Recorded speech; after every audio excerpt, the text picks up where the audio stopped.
Bonjour à tous. Voilà, nous profitons un peu de ce soleil qui est, comme dit Jésus, la plus belle représentation de la divinité. Parce qu'il donne la lumière, il nous permet de voir, il réchauffe, ses rayons fécondent la terre qui donne du fruit, voyez. Voilà, Jésus dit ça à Louisa. Eh bien mes amis, justement, le soleil, c'est la résurrection du Seigneur qui est symbolisée dans ce soleil. Bien, nous allons parler là pendant une ou deux ou trois conférences donc de la résurrection. De la résurrection, le triomphe de Jésus. On va faire une petite prière pour demander au Seigneur de nous illuminer. D'abord, nous lui rendons grâce pour ce grand don de la divine volonté, dont beaucoup maintenant reçoivent les grâces, que beaucoup accueillent dans leur cœur.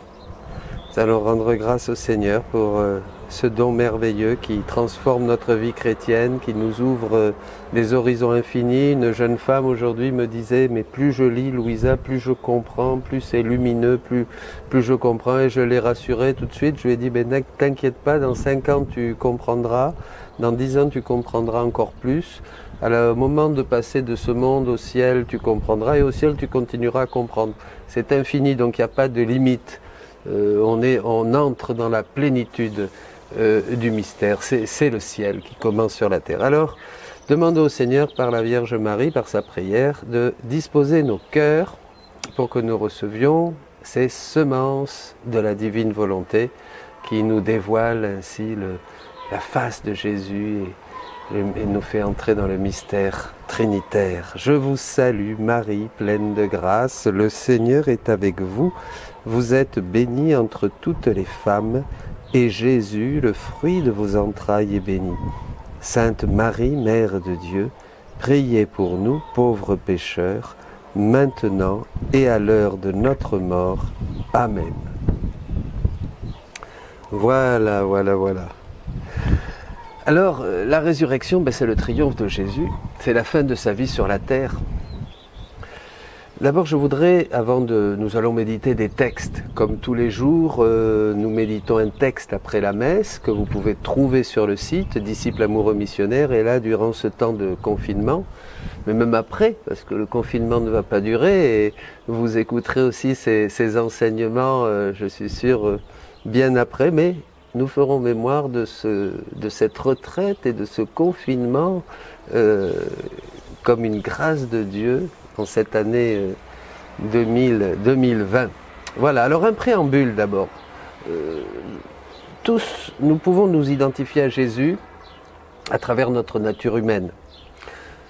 C'est plus facile de prendre contact avec l'humanité du Christ puisque nous avons un corps comme le sien et nous pouvons imaginer ses souffrances physiques, si on nous parle d'épines, de clous, de sang, les tribulations, voilà. On peut donc, grâce à notre humanité, nous pouvons nous imaginer un petit peu ce qu'a vécu l'humanité de Jésus. C'est plus difficile, comme nous l'avons déjà vu dans d'autres enseignements, les 3 dimensions de la passion et aussi les 3 passions, de Jésus, c'est plus difficile quand il s'agit de la passion que la divine volonté a donnée à Jésus, à son humanité. Vous vous rappelez, il y a la passion extérieure, celle des Juifs, la passion de son cœur qui a souffert de nos ingratitudes, que le Sacré-Cœur, et cette passion qu'on ne connaissait pas donc, que la divinité seule pouvait donner à Jésus pour payer l'infini de la dette qu'avait l'homme. Bon,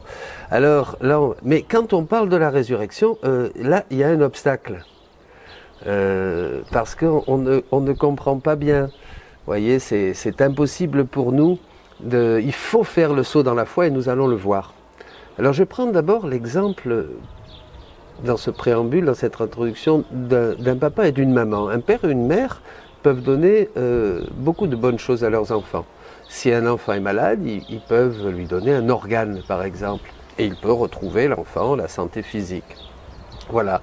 Les parents, bien sûr, veulent que non seulement il ait la santé physique, mais aussi qu'il ait tout ce dont il peut avoir besoin. voyez, pour mener une vie heureuse.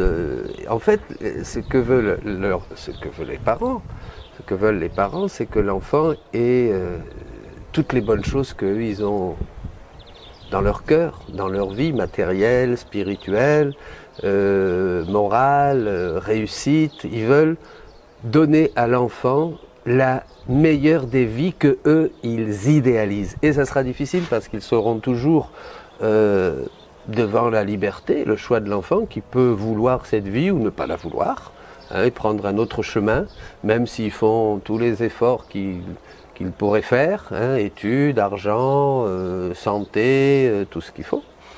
Eh bien, on est toujours ça. Mais en fait, c'est impossible de reproduire sa vie, ses idées, ses idéaux, de la reproduire dans ses enfants. C'est impossible.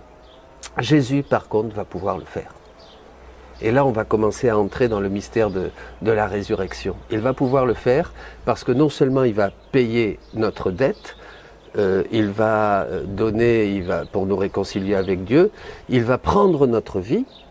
Cette vie, nous l'avons vu dans sa passion, va nous conduire à la mort. C'est nous qui mourrons, ce Christ défiguré, ce Christ flagellé, ce Christ couvert de sang, bien c'est notre vie qui meurt. Il va l'amener au tombeau, voilà. Elle va mourir. Jésus va donner la mort à notre vie en lui. Il va la conduire au sépulcre. Elle est enterrée, cette vie, hein, comme ces évangiles de la résurrection, Marie-Madeleine qui regarde le tombeau vide, cette vie, et voilà, elle est enterrée, et il ressuscite. Et dans cette résurrection, c'est notre vie aussi qui ressuscite, hein, puisque en lui, nous sommes tous nés, c'est le premier-né de toute créature. Et alors là, il va pouvoir nous donner, Jésus, hein, ce que ne pouvaient pas faire les parents. Il va pouvoir nous donner la meilleure des vies, c'est-à-dire la sienne, la meilleure des choses dont un homme et une femme peuvent hériter ici-bas, sur terre, durant ce bref temps de la vie. Eh bien, c'est la vie du Christ ressuscité, c'est la vie de Jésus. Je suis venu pour que vous ayez la vie et que vous l'ayez en abondance. Voilà donc ce qui est extraordinaire, mes amis. Mais il faut faire ce saut dans la foi.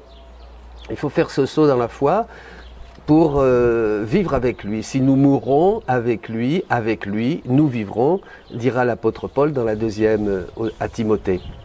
Alors, le saut dans la foi, c'est plus difficile, mais là, nous entrons et nous nous identifions avec la vie du ressuscité. Voilà. Et il nous donne ce qu'il est. Maintenant, dans sa résurrection, si les parents ne pouvaient pas le faire, nous allons pouvoir prendre ce qu'est Jésus, son intérieur, sa vie même, ses attributs, toute sa divinité. Donc là, tout resplendit et tout est... Je vous donne ma vie et je vous la donne en abondance, dira le chapitre 10 de Saint Jean, verset 10. Là, nous allons pouvoir prendre tout ce qu'il est, l'utiliser, si je peux, permettez-moi la parole, utiliser tout ce qu'il est, l'achever, le faire nôtre, ajouter notre petite vie de joie, de bonheur, de souffrance, de prière, de réparation, en la fusionnant dans la sienne, hein, l'acte le plus grand et le plus solennel que l'homme peut faire, dira Jésus à Louisa, c'est de fusionner, hein, dans l'humanité du Christ. Entre en moi, prends tout ce que tu veux en moi, tu me trouveras moi et toutes les créatures, dit Jésus à Louisa. Et alors là, nous entrons dans la vie nouvelle et nous faisons nôtre tout ce que Jésus, comme un bon papa, veut nous donner, tout son intérieur, toutes ses richesses, toute sa divinité. Voilà. Hein, alors nous pensons aux parents, ils voudraient bien sûr que les parents voudraient faire cela, mais c'est impossible. Par contre, Dieu, notre Père, comme le meilleur des papas, si vous qui êtes mauvais, vous savez donner de bonnes choses à vos enfants, combien plus le Père Céleste donnera de bonnes choses à ses enfants. Eh bien, comme le meilleur des papas, ce Dieu, ce Père qui a tant aimé le monde, nous a donné son Fils unique pour que tout homme qui croit en lui, par ce saut de la foi, hein, puisse recevoir la vie, ne pas mourir, mais avoir la vie et la vie en abondance, dira Jean au chapitre 3, verset 16. C'est extraordinaire. Voilà. Et nous sommes et nous devenons semblables à Jésus, nous sommes transformés en Jésus avec tous les biens, tous les dons du ciel. Tout est caché dans le Christ, vous voyez. Tout est caché dans le Christ, dira l'Épître aux Colossiens au chapitre 2, verset 3. Et à ce moment-là, nous découvrons, je reviens à cette jeune femme qui me disait, oui, plus j'avance dans la lecture du livre du ciel, plus c'est merveilleux.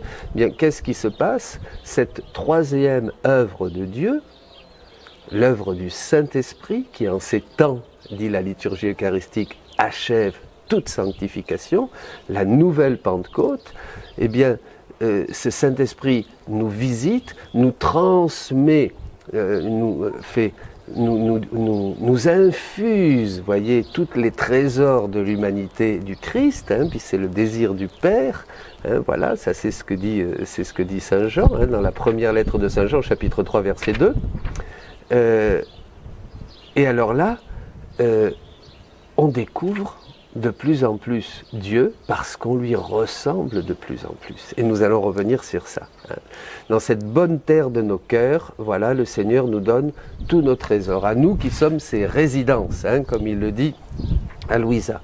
Alors, voyons maintenant quelques textes. D'abord un premier texte où on va évoquer la nouvelle et divine sainteté. Un thème dont nous avons déjà parlé. Alors évidemment, il faut revenir sur des enseignements passés. Je ne peux pas répéter certaines choses qui ont été dites, mais je vous invite à repasser les enseignements, les diaporamas, parce que c'est comme ça. Il faut beaucoup écouter, il faut beaucoup baigner dans cet univers de la divine volonté qui renouvelle notre intelligence, notre vision de Dieu, notre vision du monde, notre théologie. C'est vraiment, voilà, parce que c'est le ciel ouvert. Alors n'hésitez pas, ne vous inquiétez plus, on avance doucement, peu à peu. On lit, on médite, on recommence, on lit, on médite et vous allez voir, c'est toujours de plus en plus merveilleux et on ne peut plus s'en passer. Alors, la nouvelle et divine sainteté, le pape Saint Jean-Paul II parlait aux pères rogationnistes d'une nouvelle et divine sainteté par laquelle le Saint-Esprit, disait-il, voulait enrichir les chrétiens à l'aube du 3e millénaire. Hein. C'est dans l'Observatore Romano le 9 juillet 1997. Alors ça, c'est au père rogationniste pour les 100 ans de leur fondation. Et le fondateur était le père, maintenant canonisé, Saint Annibale Maria di Francia, le confesseur de Louisa. Donc, Saint Jean-Paul II avait médité les écrits du père, Saint Annibale Maria di Francia, qui était imprégné évidemment de Louisa et qui était un convaincu et qui est un des premiers à accueillir bien sûr ce grand don de la divine volonté. Vous voyez comme c'est intéressant. Et c'est vrai que c'est une nouvelle et divine sainteté. Jésus dit à Louisa, « Ah ma fille, seulement ma volonté apporte le vrai bonheur. » Oui, attendez, parce que non, je reviens en arrière là. « Ma fille, en créant le ciel, j'ai en premier lieu créé les petits luminaires et ensuite le soleil comme grand luminaire, lui donnant une lumière qui éclipse toutes les étoiles et le constitue roi des étoiles et de toute la nature. C'est ma coutume de faire d'abord les choses mineures et ensuite les choses majeures, comme le couronnement des premières. Le soleil, mon porte-parole, représente les âmes dont la sainteté sera dans ma volonté. Vous voyez, il y a une sainteté avant et maintenant il y a une sainteté dans sa volonté.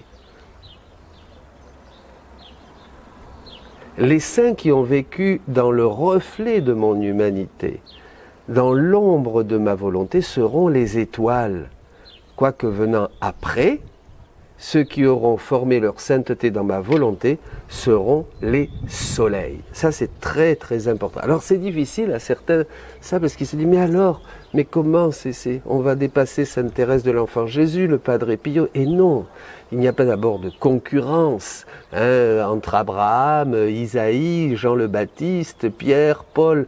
Tout le monde fait partie du corps du Christ et chacun, au fil de l'histoire, apporte ce que Dieu veut, et pour en faire bénéficier tout le corps, toute l'Église, bien sûr. Donc il n'y a pas de compétition, de concurrence et de jalousie. Ça c'est des choses qui sont en nous, les hommes. Alors nous jetons ça sur les autres. Mais c'est parce que nous sommes voilà, dans la compétition, dans la jalousie, dans le regard, etc.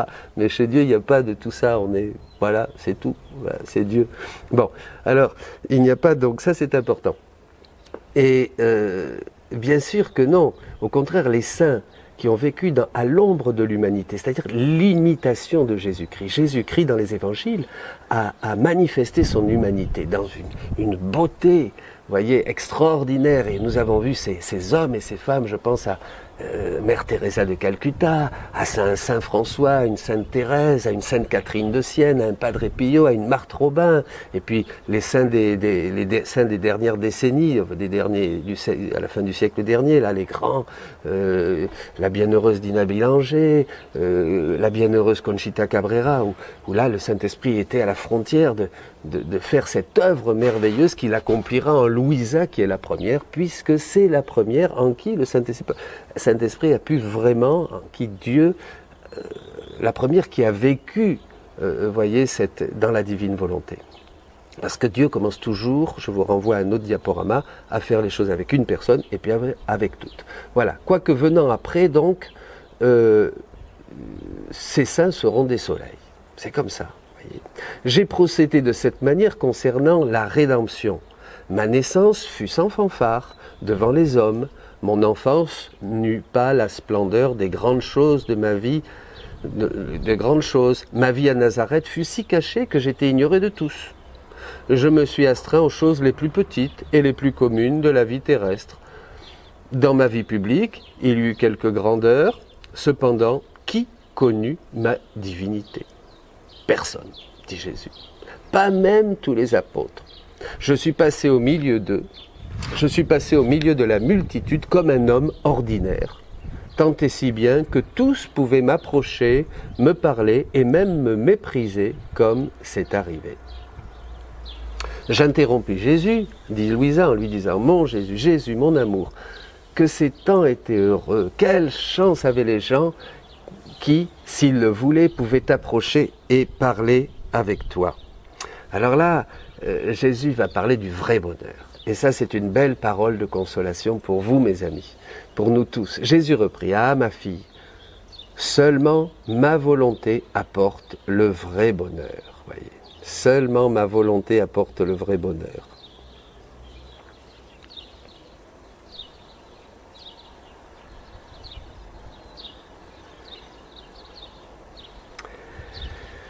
Elle seule procure tous les biens à l'âme, puisque tout est dans la volonté, tout est dans la divine volonté. Nous qui sommes privés, par exemple, de l'Eucharistie, c'est bien, en entrant dans la divine volonté, c'est pas une communion spirituelle. Jésus dit que c'est une communion réelle. Pourquoi ? Mais parce que dans la divine volonté, nous sommes à la source du sacrement. C'est elle qui a créé l'Eucharistie le jour de l'institution de la première scène, et nous sommes là. Voyez, mes amis. Eh oui, comme l'adoration, nous n'allons plus à Jérusalem pour adorer et dire à Jésus à la femme samaritaine, nous adorons en esprit en vérité. Déjà, ça se profile dans le Nouveau Testament. Mais là, nous sommes donc, c'est ce qu'enseigne Jésus. Évidemment, pardonnez-moi, on ne peut pas toucher tous les thèmes que cela soulève dans vos cœurs au fur et à mesure que nous partageons sur la divine volonté. C'est impossible. Donc c'est normal qu'il y ait des questions qui soient en suspens. Tout le monde passe par là et puis après ça se résout, on comprend. L'important c'est un cœur d'enfant pour accueillir ces trésors du ciel. Si vous ne redevenez pas comme des petits enfants, vous n'entrerez pas dans le royaume de la divine volonté. Alors continuons. Le vrai bonheur. Seules les âmes qui auront vécu dans ma volonté seront reines auprès de mon trône parce qu'elles seront nées de ma volonté. Je dois te signaler que les personnes de mon entourage n'étaient pas généralement heureuses. Plusieurs me voyaient sans me connaître parce que ma volonté n'était pas le centre de leur vie. Ça, c'est très important. Dès qu'on fait un échange, l'échange de vie qui est la base de la vie dans la divine volonté, tout de suite, qu'est-ce qui se passe ? Il y a une lumière qui naît. Jésus dit que le soleil se lève dans notre cœur. Donc on commence à voir les choses différemment. C'est impressionnant, c'est une vraie illumination sur nous-mêmes, sur le monde et sur Dieu. C'est une expérience spirituelle, mais c'est normal puisque Dieu est vivant. Donc on ne peut connaître Dieu qu'en l'expérimentant dans la vie, dans la prière, à travers la souffrance, à travers la joie, à travers ces communications, dit le catéchisme, numéro 521, qu'il veut nous donner. Pour que nous puissions entrer dans son mystère et vivre son mystère et que lui le vive en nous. Bon, donc le centre de leur vie. Pour cette raison, même s'ils m'ont vu, ils demeurèrent tristes. Vous voyez ? Ben oui, tristes, comme ça, sans plus. Seulement celles qui ont eu le bonheur de recevoir les semences de ma volonté. hein, dans leur cœur se disposèrent à la joie de me voir ressusciter. Eh bien ça, c'est ce que nous vivons. Nous ne vivons pas du jour au lendemain dans la divine volonté de mode continu, ça serait le ciel, nous serions vraiment comme Louisa, mais nous faisons des actes dans la divine volonté. Et chaque acte, dit Jésus, eh bien c'est une semence de gloire, de lumière qui envahit notre âme et qui nous transforme. Ce sont des vérités que Jésus nous révèle, qui vont et qui nous transforment. Donc on reçoit ces semences et ça nous permet de voir Jésus. De le voir, d'avoir une vision spirituelle du Christ, vous voyez, et c'est ça qui change tout. C'est une intimité qui va plus loin, c'est une intimité qui est, je sais pas, vous voyez ce que je veux dire, c'est qui est plus intime, plus belle, plus palpable, plus visible. Ce ne sont pas des grâces sensibles nécessairement, pas des grâces sensibles. Pas des grâces, des touches sensibles du Saint-Esprit dans notre émotion, dans nos sentiments, comme on le connaît, par exemple dans des expériences spirituelles, dans le renouveau, dans la louange. Ça, ce sont des grâces qui nous réveillent, qui Dieu nous touche. Mais là, c'est plus profond. Vous voyez ce que je veux dire? Bon, on voit le Christ. L'apogée de la rédemption fut ma résurrection. Plus qu'un soleil resplendissant, comme aujourd'hui, hein, ma résurrection corona mon humanité, faisant briller toutes mes actions, même les plus petites. Elle fut une merveille d'une telle splendeur qu'elle stupéfia le ciel et la terre. La résurrection est le fondement et l'achèvement de tous les biens. Elle sera la couronne et la gloire de tous les saints. Ma résurrection est le vrai soleil qui glorifia mon humanité. Elle est le soleil de la religion catholique, la gloire de tous les chrétiens. Tous les chrétiens. L'autre jour, un frère protestant m'a écrit, nous a appelé, m'a dit c'est formidable ça, la divine volonté, il était touché. Vous voyez, tous les chrétiens. Je crois qu'il y a une grande unité qui va se faire dans le royaume de la divine volonté. Comme c'est une Pentecôte, l'unité vient d'en haut, bien sûr. Nous sommes tous frères. Ma résurrection symbolise les âmes qui formeront leur sainteté dans ma volonté. Les siècles passés, les saints des siècles passés ont symbolisé plutôt celles des œuvres de mon humanité. Ils n'ont pas reçu, les saints des siècles passés sont symbolisés par mon humanité. Et c'est bien ce que durant 2000 ans, toutes les écoles, toutes les spiritualités ont essayé d'imiter l'humanité du Christ. Et ils ont vécu à l'ombre de l'humanité du Christ, vous voyez. Bien qu'abandonnés à ma volonté, ces saints donc des siècles passés, qui étaient à l'ombre de l'humanité du Christ, eh bien,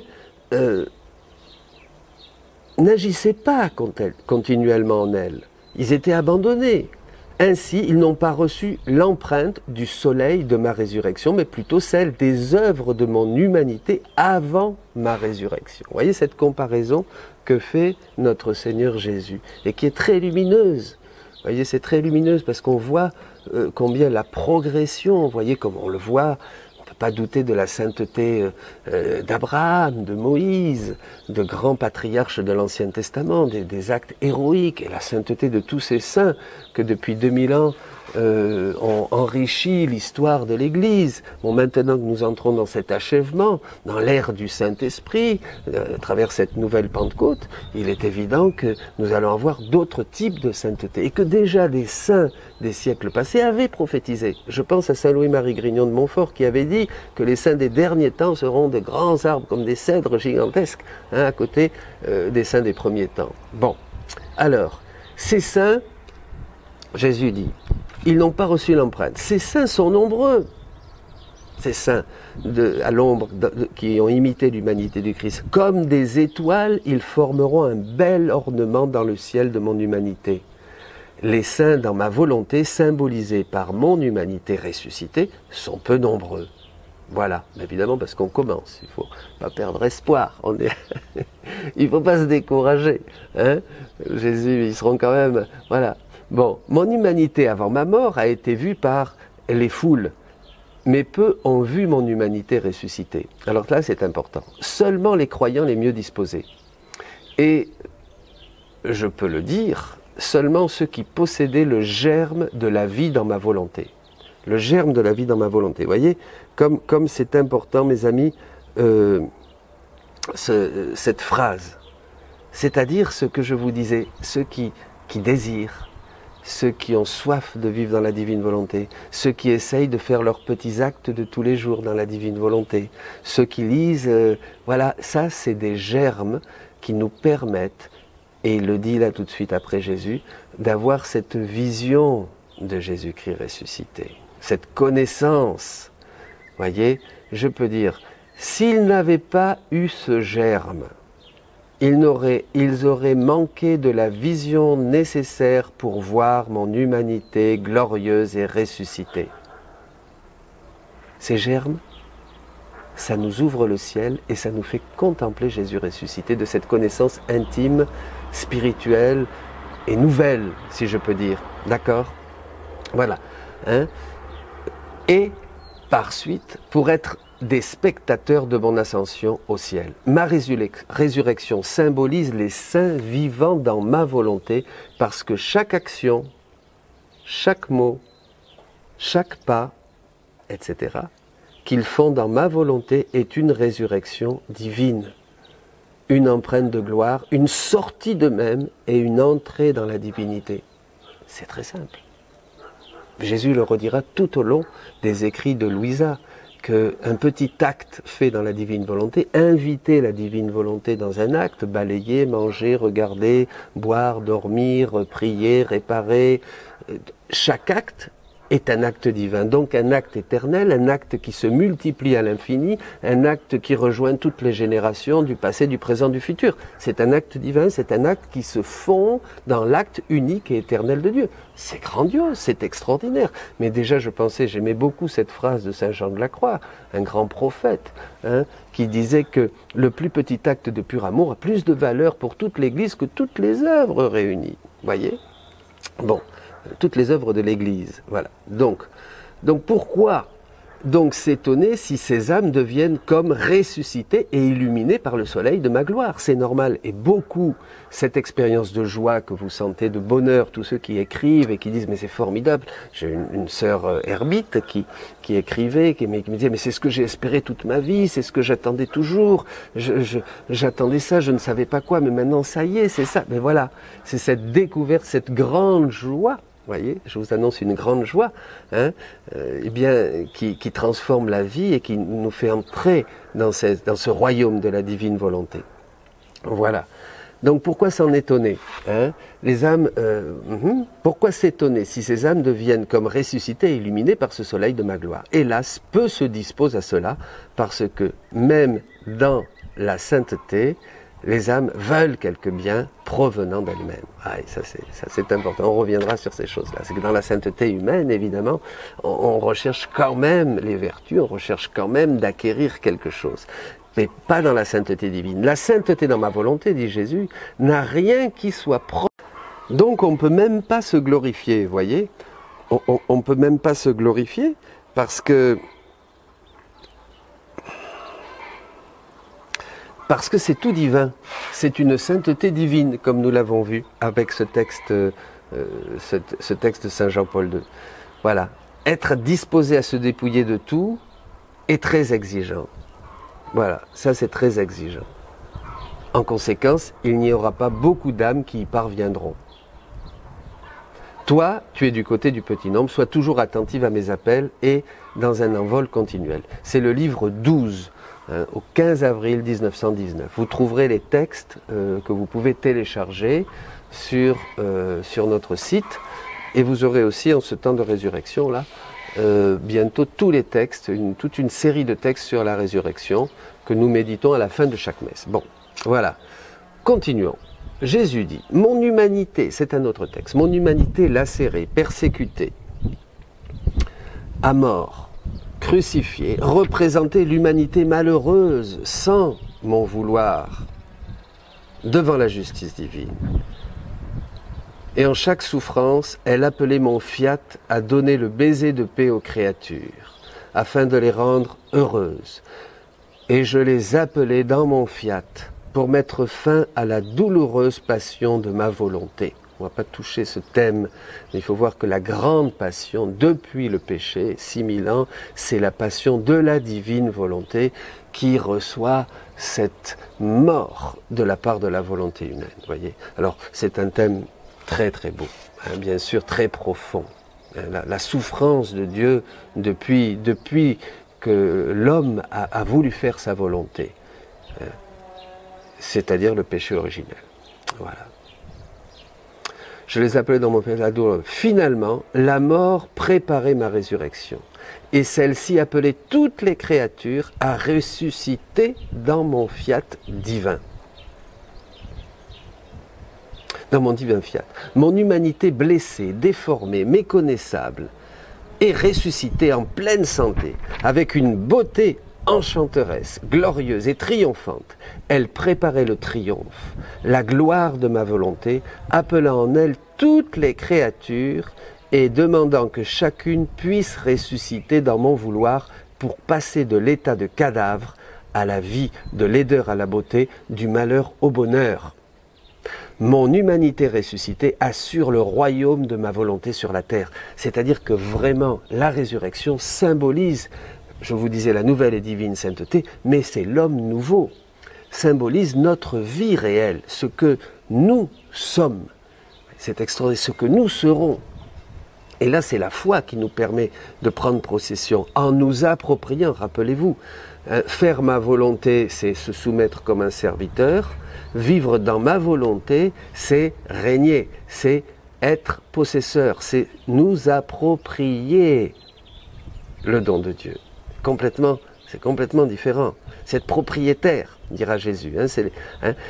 Elle était importante pour moi parce que je ne voulais pas partir, la résurrection, je ne voulais pas partir pour le ciel avant d'avoir pu donner tout, comme un bon papa, ce qui peut permettre aux créatures de rentrer à nouveau dans le royaume de mon vouloir. Vous voyez, nous sommes sortis du royaume de la divine volonté. Il y a eu toute cette préparation au long des siècles dans l'Ancien Testament, depuis la loi de Moïse, ce pédagogue, la loi, dira saint Paul. Puis, il y a eu la foi en Jésus-Christ qui nous libère, qui nous sauve et qui nous donne cette effusion du Saint-Esprit le jour de Pentecôte pour nous laisser guérir, transformer, nous mettre à marcher, à courir, à aller vers les autres, à annoncer Jésus. Et en ces temps qui sont les derniers, Dieu maintenant nous ouvre la porte parce que la finalité du plan de Dieu, c'est pas seulement le salut, alléluia, nous sommes sauvés, mais c'est de nous faire revenir au rang, au but et à la finalité, au rang, à l'ordre et à la finalité pour laquelle nous avons été créés, dira Jésus, pour sous-titrer le livre du ciel, aux confesseurs, à l'Église. C'est ça. Donc le plan de Dieu, c'est que nous retrouvions cet état original et c'est ça, entrer dans le royaume de Dieu dont parle Jésus. Le royaume, voilà. Donc, elle était importante. Je ne voulais pas partir au ciel. Par conséquent, unis-toi à moi et fais qu'il n'y ait aucun acte que tu fasses et aucune souffrance que tu subisses sans appeler ma volonté à occuper sa place royale et dominante. Et ta victoire sera de la faire connaître et aimer et désirée par toutes les créatures. Bon, là, moi je dis le livre du ciel, c'est le manuel pour apprendre à vivre dans la divine volonté, pour entrer dans la divine volonté, pour laisser cette divine volonté régner en nous, la recevoir sous forme de prêt, et toutes les grâces que le Seigneur nous donne et qui nous transforment la vie et l'existence. Vous voyez, c'est extraordinaire. Et à travers nos petits actes. Voilà. Cette humanité blessée, pour aller plus loin et puis conclure un petit peu, défigurée, c'est chacun de nous. Quand Jésus était là durant cette passion que nous avons méditée durant la Semaine Sainte, mais c'est réellement chacun. Jésus, par amour pour moi, va vivre ma vie, payer le prix de tout ce que je dois à la divinité, que je ne pouvais pas payer, il fallait seulement une dette divine. Une dette divine ne pouvait être payée que par quelqu'un de divin. Alors, voilà, et il faut vraiment rendre grâce à Dieu, mes amis, pour ce don qui vous touche maintenant. Jésus met à notre disposition, à travers son humanité ressuscitée, tous ses dons. Il nous demande juste de mourir à notre volonté propre. pour le laisser lui régner. Si nous mourrons avec lui nous vivrons. Jésus nous dit qu'il ne voulait pas partir sans nous laisser tous ses dons. Mais maintenant, ces dons, ils sont là. Nous sommes comblés de bénédictions spirituelles dans les lieux célestes en Jésus-Christ, dira saint Paul. Eh bien, tout est là. Il suffit de tendre la main de notre foi et de dire, eh bien, je crois. Comment entrer dans la divine volonté? D'abord, maintenant que je vous en parle, ça veut dire que Dieu veut la révéler. Sinon, je ne vous en parlerai pas. Hein, la prédication, c'est le signe de Jonas. C'est ça. Hein, donc, deux, croire, l'estimer, vraiment chérir ce don comme le plus grand don, dit Jésus, qui est fait de la part de Dieu à l'humanité. C'est le don de la divine volonté. Tout concourait, tout était en fonction de ce don, dira le Seigneur. Tous les siècles avant, tout était justement pour cette révélation. Tout préparé, la Vierge Marie. La Vierge Marie est la reine du royaume de la divine volonté. Bien sûr qu'elle est heureuse avec tous nos chapelets, toutes nos dévotions, qu'on l'écoute, qu'on l'aime comme une mère. Mais ce qui rend Marie heureuse, surtout, et c'est son vrai rôle, et ça nous le méditerons au mois de mai dans le livre bleu, Marie, reine du royaume de la divine volonté, c'est de nous enseigner ce qu'elle a toujours eu depuis sa conception immaculée, c'est-à-dire le royaume de la divine volonté en elle. Et comment maintenant faire entrer ses enfants pour que nous soyons tous les enfants de Marie, qui a un rôle très particulier dans les derniers temps. Et justement, c'est de nous réunir pour nous apprendre à vivre dans la divine volonté, et nous serons le triomphe de son cœur immaculé. Et c'est ça, vous comprenez, il y a une vision, on voit comme s'accomplissent toutes les prophéties, toutes les lieux d'apparition, toutes les grâces que Marie a déversées sur l'humanité par sa prière. Elle est notre mère. Voilà. Hein. D'ailleurs, bon, nous en reparlerons une autre fois. Alors, Jésus nous dit qu'il ne voulait pas partir sans nous donner tous ses noms. Mais bien sûr, parce que si Jésus n'est pas... si Jésus n'est pas ressuscité, vaine est notre foi. Voilà. Si le Christ n'est pas ressuscité, vaine est notre foi, dira l'apôtre Paul. La foi qui nous dit que Dieu nous aime à travers tout ce qui existe.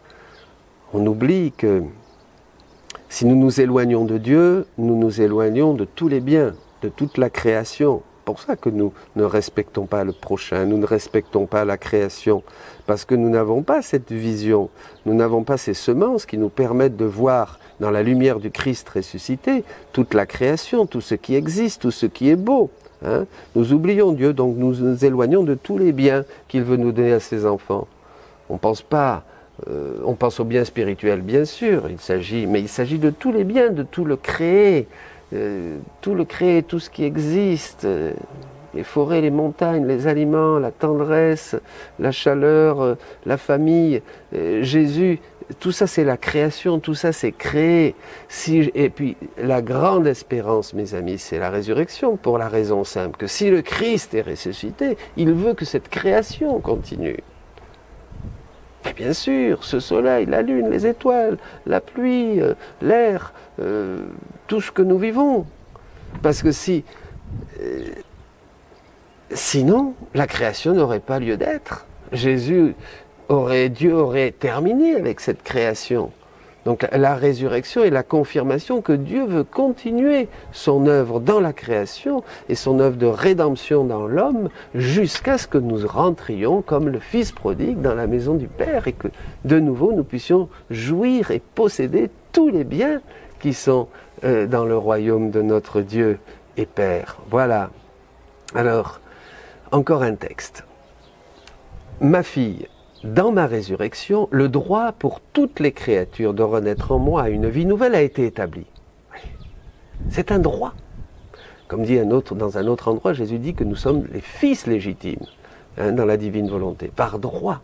Vous voyez, c'est extraordinaire. Ma résurrection fut la confirmation, le sceau de toute ma vie, de mes œuvres, de mes paroles et de ma venue sur la terre pour me donner à toutes les créatures comme vie qui leur appartient.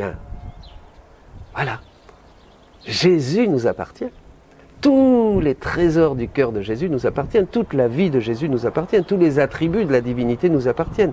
Ma résurrection fut le triomphe de toutes les créatures et la nouvelle conquête que chacun recevait de celui qui est mort pour toutes afin de leur donner la vie et les faire renaître dans ma résurrection.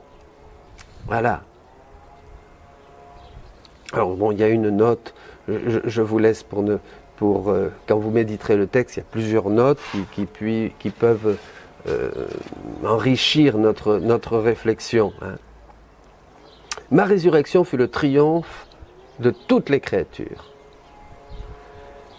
Mais veux-tu savoir en quoi consiste la vraie résurrection de la créature? Ce n'est pas la fin de ses jours. Souvent on pense qu'on attend la récompense à la fin de nos jours, mais non. Mais alors qu'elle vit encore sur terre. Quiconque vit dans ma volonté renaît à la lumière et peut dire « ma nuit est terminée ». Si vous entrez, mes amis, dans la divine volonté, la nuit est terminée. C'est la vie du ciel qui commence sur la terre. Ça, c'est quelque chose de très important. Et il n'y a pas un avant et un après. Vous ferez au ciel, après ce temps sur terre, quand Dieu le voudra, comme Dieu le voudra, puisque dans la divine volonté, nous nous abandonnons complètement à tout ce que Dieu veut. On va le voir là, pour terminer. J'espère pouvoir terminer. Vous ne ferez rien de plus que ce que vous faites ici. Ce que vous aurez commencé ici, et Jésus le dit aussi au livre 21, vous continuerez à le faire après.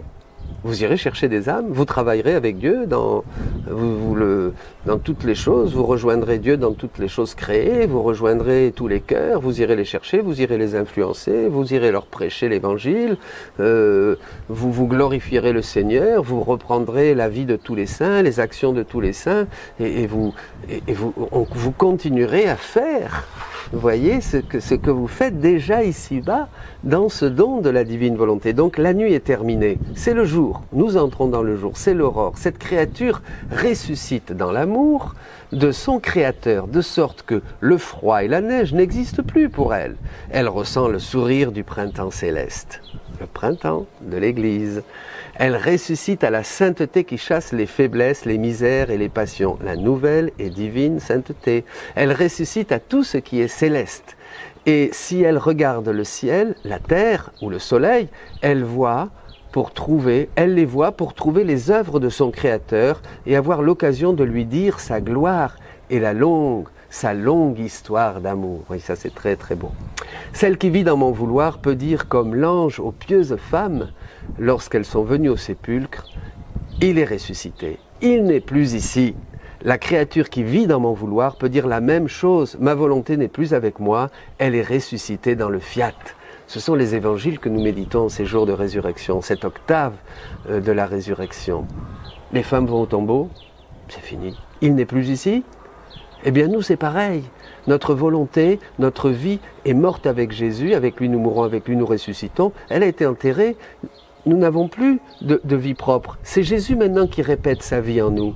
Nous sommes seulement des réceptacles pour laisser Jésus répéter toute sa vie comme il veut, quand il veut, à sa guise, au moment où il veut.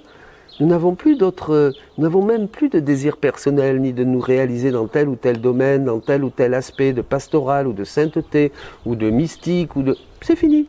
Jésus, fais de moi ce que tu veux. Voilà, c'est tout. Je te donne ma volonté, tu me donnes la tienne œuvre, règne en moi, et moi, je me fonds en elle. Voilà. Vous voyez, ça simplifie beaucoup la vie spirituelle. Voilà. Et alors, ma volonté ressuscitée. Je n'ai plus en mon pouvoir. Alors ça, c'est très important.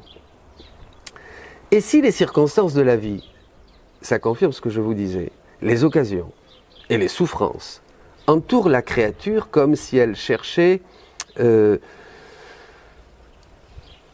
entoure la créature comme si elle cherchait la volonté de la créature. Celle-ci peut répondre, vous voyez, c'est-à-dire le stimuli, les occasions, tout ce qui vient de la vie extérieure, frapper à la porte de notre vie, de notre cœur, de notre imagination, de notre sensibilité, toutes les circonstances, tout ce qui arrive, vous voyez, d'inattendu, un virus par exemple, voilà, hein. Celle-ci peut répondre, bon ben oui, mais ma volonté est ressuscitée. Je ne l'ai plus en mon pouvoir, j'ai en échange la divine volonté pour accueillir ceci, cela, cette chose, ce fait, cette circonstance, cette maladie, cette difficulté. Et avec sa lumière, je veux investir toute chose m'entourant, les circonstances, les souffrances, pour en former autant de conquêtes divines. C'est-à-dire que dans la divine volonté, le Seigneur va profiter de tout ce que nous pouvons vivre pour nous conquérir davantage et pour développer sa vie dans notre vie, avec notre petit fiat, bien sûr, notre oui, comme la Vierge Marie. Vous comprenez? C'est ça. Il vient nous conquérir et nous mettons notre oui dans sa vie pour ne faire plus qu'une seule vie qui monte vers le Père pour la glorifier. La vie de Jésus est la nôtre fondue dans la sienne. Voyez? Alors, celle qui vit dans notre vouloir trouve la vie dans les actes de son Jésus, ce que je vous disais, et notre volonté opérante, conquérante, triomphante, court toujours dans cette vie et nous donne tant de gloire que le ciel ne peut la contenir. Par conséquent, vis toujours dans notre vouloir, n'en sors jamais si tu veux être notre triomphe et notre gloire. Quel texte, mes amis, du volume 36, le 20 avril 1938. Eh bien c'est ça, voilà, tout concourt au bien de ceux qui aiment Dieu. Eh bien, demandons la grâce de ne plus sortir de sa divine volonté. Quand nous en sortons, parce que nous sommes bien misérables, bien sûr, et les circonstances nous tirent à droite et à gauche, eh bien, vite on revient et on demande à Jésus. Jésus dit qu'il faut demander, c'est comme des lettres, il dit qu'on envoie pour le ciel. Il aime parce que chaque fois qu'on demande, chaque fois qu'on supplie, ça creuse en nous le vide, et ce vide le remplit la puissance de la divine volonté. Mes amis, demandez au Seigneur, regardez ce soleil qui inonde toutes choses. Je demande qu'il vous inonde là où vous êtes. Maintenant que vous écoutez ces enseignements célestes de votre serviteur, maintenant que vous écoutez ces paroles du ciel, ces écrits du livre du ciel, cette beauté, ces choses qui transcendent et qui dépassent tout ce que nous pouvions penser et imaginer, ces choses pour lesquelles et ces vérités pour lesquelles Dieu a tellement attendu pour leur révéler à ses créatures, ces petits, ces chéris que nous sommes. Eh bien aujourd'hui, recevez-les. C'est la résurrection de beaucoup d'entre vous, c'est la résurrection de vos vies, de vos esprits, de vos êtres, de tout ce que nous sommes. C'est dans la divine volonté qu'il y a le vrai bonheur, c'est dans la divine volonté que nous nous approprions la vie de Jésus-Christ, cette vie abondante qu'il nous donne aujourd'hui. Amen, fiat, soyez bénis.